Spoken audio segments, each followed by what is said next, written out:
bolsonarismo demonstrou uma força superior a que os institutos calculavam e superior ao do que a esquerda mensurava. Eu quero, antes de mais nada, Daphne, dizer assim, eu vou repetir o que eu disse aqui no início. Não há motivos para pânico e desespero. Não aconteceu nada que não fosse previsível. Eu estou vendo os comentários, as pessoas estão comentando quase como se o Lula tivesse perdido as eleições. Infelizmente, a ressaca pós-primeiro turno, que muitos imaginavam, eu entre eles, que ocorreria se as pessoas caíssem nessa ilusão de que a vitória era fácil e ocorreria no primeiro turno. Então, não há motivos de pânico, não há motivos de desespero. O Lula teve um ótimo resultado. O maior resultado que já teve em primeiros turnos, eu repito. O problema está na força do Bolsonaro, que foi subestimada. Basta o apoio da Simone e do Ciro para resolver o problema? Não, eu acho que não é nem o fator principal. O bolsonarismo ele tem organização, militância, capacidade de mobilização social, um discurso ideológico muito claro, ao contrário da esquerda. A esquerda não tem um discurso claro. O bolsonarismo tem terra, paz, pão e liberdade. Ou seja, que eram as 4 palavrinhas da Revolução Russa de fevereiro de 17, o bolsonarismo tem uma síntese programática que o unifica e que o mobiliza, o tal do Deus, pátria, família e liberdade. Eles conseguem fazer o embate político-ideológico com maior contundência que a esquerda. Eles conseguem se colocar em campo e se movimentar com maior contundência que a esquerda. A esquerda adotou uma postura de defensiva política-ideológica, abraçada numa ideia líquida, fluida, que tem pouca identidade, que é uma ideia abstrata de democracia. Isso não é suficiente para vencer a disputa contra o bolsonarismo com alguma tranquilidade. Então, vai ter que ser reorganizado a lógica da campanha. Eu penso que a campanha tem que fazer uma aposta terrivelmente forte na mobilização social, na mobilização militante. Para isso, o discurso tem que adquirir uma nova potência. Houve exageros na campanha em atividades lúdicas, em atividades que apostavam numa contraposição entre luzes e sombras, amor e ódio, colocando, claro, o bolsonarismo no campo que ele pertence, o campo das sombras, o campo do ódio, mas essa polarização demonstrou baixíssima capacidade de mobilização social.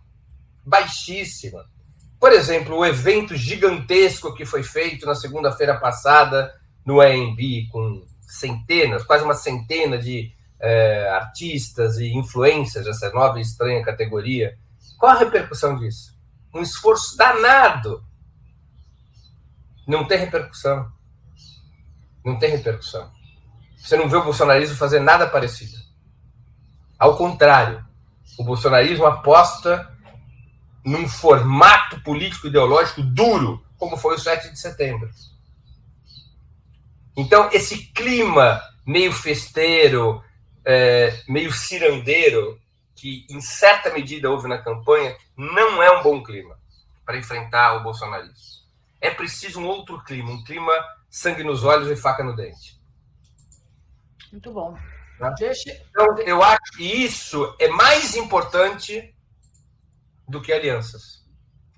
O Brasil não é a Europa do século XX. Ou seja, na Europa do século XX, se os partidos faziam um acordo, o eleitorado seguia o acordo feito pelos partidos. O eleitorado comunista seguia a posição do Partido Comunista. O eleitorado socialista seguia a posição do Partido Socialista. O eleitorado democrata cristão seguia... Isso não é o Brasil. O Brasil não funciona assim. Tá? É claro que é importante ter o apoio da Simone Tebet, do Ciro Gomes e de quem mais for. Apoios não se recusa no segundo turno. Mas o essencial é calibrar a linha de campanha e entender uma coisa. O lugar onde o bolsonarismo cresceu foi nos grandes centros urbanos, nos estados mais desenvolvidos da federação. E isso significa dizer que é necessário, provavelmente, maior contundência programática para mostrar o que um governo Lula vai fazer, de diferente do que o Bolsonaro faz. Não adianta ter só o discurso da tragédia. O que é o discurso da tragédia? Denunciar o que o Bolsonaro fez nesses quase 4 anos. A pandemia, o desemprego, a fome, a miséria, isso não é suficiente. Porque os setores médios urbanos, são setores da própria classe trabalhadora de maior remuneração, eles não vivem nesta situação da miséria, da fome, do desemprego, como os setores mais empobrecidos do país que estão com Lula. É claro que o Lula pode crescer sua participação abaixo de 2 salários mínimos, mas precisa disputar setores da própria classe trabalhadora que se situam entre 2 e 10 salários mínimos, portanto, que se situam numa renda média, e isso exige marcas programáticas, respostas programáticas mais contundentes que se contraponham ao Bolsonaro. Vai ter que dizer o que vai fazer com o imposto de renda, vai ter que dizer o que vai fazer com a educação, com a saúde, propostas concretas pela esquerda. Então, eu acho que é esse o problema que está posto, entendeu? O bolsonarismo, ele não é uma força periférica. Embora ele tenha vencido numa região de baixa densidade industrial e urbana, que é o Centro-Oeste, isso é por conta do apoio do agronegócio. O bolsonarismo é uma corrente potente nos estados mais desenvolvidos. Olha só o resultado das eleições estaduais.